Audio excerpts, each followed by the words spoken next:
చెప్పండి, మొన్న వైసీపీ నిరసన కార్యక్రమం రోజు పట్టాభిపురం సీఐకి వార్నింగ్ ఇచ్చాడు. ఈ రోజు నర్సాపేట డిఎస్పీ అక్కడ ఉన్న పోలీసులు కూడా అంబట్రాంబాబు వార్నింగ్ ఇవ్వటాన్ని పదే పదే పోలీసులకు వార్నింగ్ ఇచ్చి వారి పేరు రెచ్చిపోతున్న పోలీసులు ఎందుకు మెతకవైఖరి అవలంబిస్తున్నారు?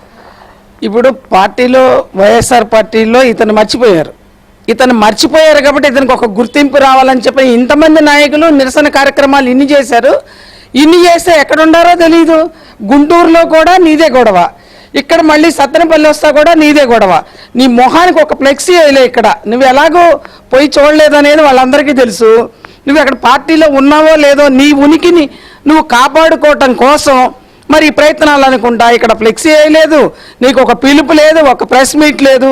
దానికి జనాల మీద మరి బార్గెట్ల మీద పోలీసుల మీద మీరు ఆడిచ్చినట్టు పోలీసులు ఎవ్వరు ఆడిచ్చరు. మీకు పోలీసులే దొరికారు కాబట్టి నువ్వు ఇలాంటి ఏదో పనులు చేస్తున్నావు. మీరు చెప్పండి, పోలీసులు చాలా స్పష్టంగా చెప్పారు, జగన్మోహన్ రెడ్డి కాన్వాయ్తో పాటు 100 మంది ముఖ్య నేతలకు అనుమతిస్తామని చెప్పారు. చెప్పిన తర్వాత కూడా వీళ్ళు పోలీసుల పైన దురుసుగా ఒక మాజీ మంత్రిగా చేసిన అంబట్రాంబాబు ఇలా చేయటాన్ని ఎలా చూస్తారు?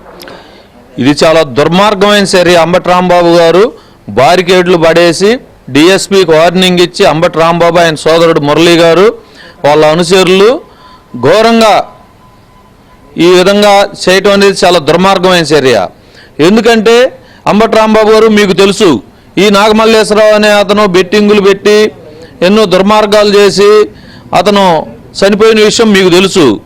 వాళ్ళని నువ్వు నిజం తెలుసు కాబట్టి వాళ్ళని నువ్వు ప్రోత్సహించలేదు. కానీ జగన్ రెడ్డికి శవాలు కావాలి కాబట్టి శవాల మీద పేలాలు ఏరుకొని శవాల మీద రాజకీయాలు చేస్తాడు కాబట్టి జగన్ రెడ్డి ఆయనకి శవాలు అవసరం కాబట్టి తను వస్తుండు. నిన్ను ఈ నియోజకవర్గంలో నువ్వు మంత్రిగా చేసి ఎమ్మెల్యేగా చేసిన వ్యక్తికి కనీసం ఎక్కడ నియోజకవర్గంలో ఫ్లెక్సీలో నీ ఫోటో కూడా లేదు. నీకు సిగ్గుండోడు అయితే అసలు ఈ నియోజకవర్గంలో అడుగు పెట్టింది కాక నిన్ను జగన్ గుర్తించాలని చెప్పేసి పోలీసుల మీద ప్రతాపం చూపించడం, వార్నింగ్లు ఇవ్వటం, బారికేడ్లు పడేయటం, ఇలాంటి దుశ్చర్యలు చేయటం చాలా ఘోరం. నువ్వేదైనా చేసి ఉంటే ఆ చనిపోయిన అతను క్యాన్వాయ్ తగిలి చనిపోయిన అతన్ని పోయి పరామర్శిస్తే ప్రజలు నీ యొక్క గుంటూరు జిల్లా పరిధిలో జరిగిండు కాబట్టి నువ్వు అధ్యక్షుడు కాబట్టి జిల్లా అధ్యక్షుడివి ఆడికి పోయి చేయకుండా ఈ యొక్క సత్తెనపల్లి నియోజకవర్గంలో పిలుపు లేని కాడికి వచ్చి చాన్నా కానీ ఇటువంటి దుశ్చర్యలు చేయటం చాలా సిగ్గుచేటని చెప్పేసి అంబట్రాంబాబు గారికి తెలియజేసుకుంటున్నాం. ఇది మొత్తానికి జగన్మోహన్ రెడ్డి పల్నాడు పర్యటన మొత్తం కూడా దౌర్జన్యాలు అరాచకాలతో సాగుతుంది.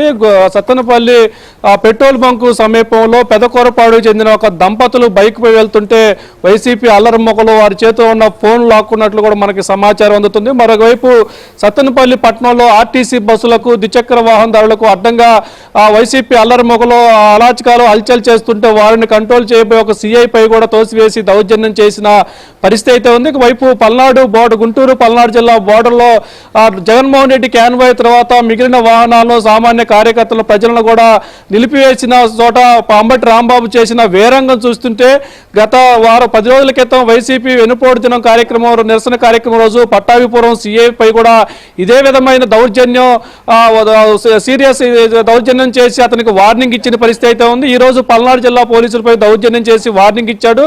వరుస వెంబటి పోలీసులపై దౌర్జన్యం చేసి వార్నింగ్లు ఇస్తూ మీ ఎంత చూస్తామని చెప్తున్నా కూడా పోలీసులు ఎందుకు మెతక వైఖరి అవలంబిస్తున్నారో అర్థం కావట్లే అంటూ కూడా పల్నాడు జిల్లా సత్తెనపల్లి ప్రాంత ప్రజలైతే ప్రశ్నిస్తున్నారు.